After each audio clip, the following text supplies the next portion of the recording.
Hi there. We are going to try to find the general solution for this differential equation and in the form of y is equal to fx. So basically we've got cos of x dy by dx minus y sine of x is equal to cot of x. So what we're going to do, we're going to divide this by cos of x here. So dy by dx using, and then this is sine x. Take sine x divided by cos x, you're going to get tan x, and then is equal to cot x divided by cos. That's going to be cos over sine, of x divided by cos of x, which means multiplied by 1 over cos of x. So these two is going to cross out. 1 over sine is basically sec of x, cosec of x. So there that. So we've got then cosec of x. Now using the Leibniz theorem, so where do we go from here? The first thing I see is a minus sign here. So what I'm going to do, I'm going to turn this into plus sign. And I'm going to say y into negative tan of x is equal to cos of x. And from there, we're going to try to, so this is negative, so this is f. So basically the integrating factor is given by e to the integral of f dx. So if we integrate this, we're going to get integral of negative tan x dx, which basically comes to e to the minus, integrating tan of x using the standard result, you're going to get ln sec of x. Right, so here we are. And from here, what we can say is that the integrating factor turns out to be sec of x. Negative. So what we're going to do is we're going to turn this into e to the ln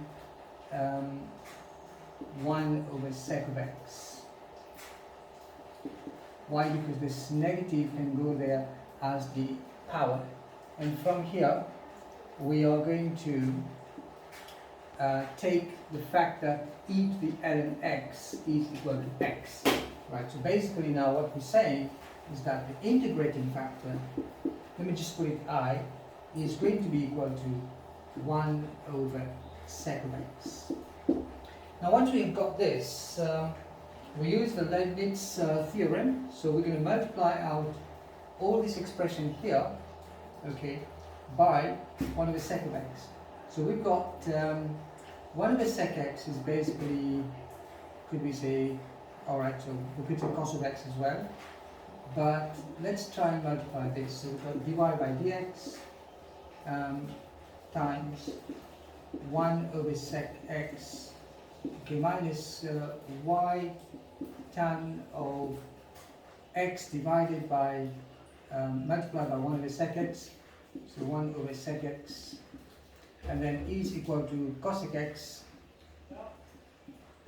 times 1 over sec x.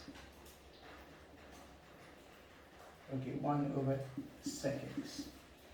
Right, so from here, what I've is 1 over sec x is cos of x. So we can say cos of x. So just to get some space here.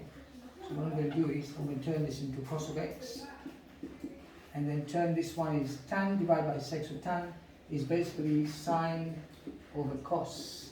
So you're going to divide, you're going to multiply by 1 over sec x, so we're going to multiply by cos.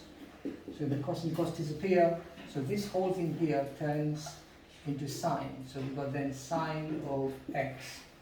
And then cosec divided by sec is, we can say cosec x times cos x. So cos x, cosec x. Alright, so what is cosec x? Is basically cosec x is 1 over sine of x. So this can be sine of x. So cos times 1 over sine is cos over sine, which is basically cot. So this whole thing here can become cot of x. Right, so this is what we have at the moment. And we're not yet done. So using product rule, we got y and then cos.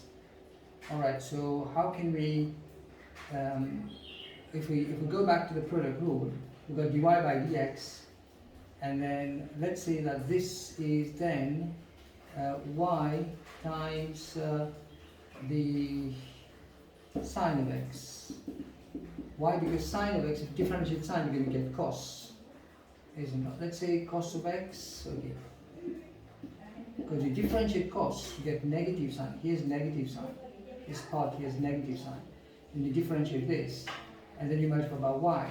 Now, to differentiate y, you're going to get dy by dx, and then you multiply by cos of x. So this turns out to be good. Right, so there we go.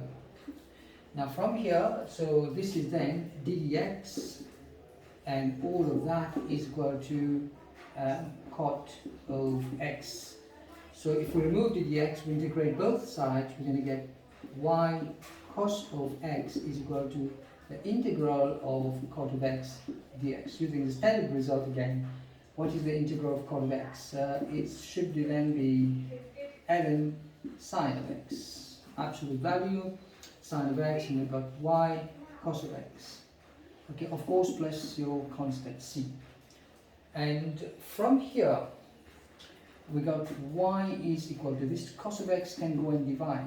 So 1 of the cos of x times the ln sine of x, ln sine of x plus c over cos of x. And if you were to wrap this up, simplify this, 1 over cos is sec. So you've got sec x ln sine of x plus 1 over cos is sec, so c sec x. And this is of the form y is equal to fx. So we've got our function here. So basically this is how we do a question like this for differential equation which involves Leibniz theorem. Alright, so here we go. Take care. It's from Further Maths.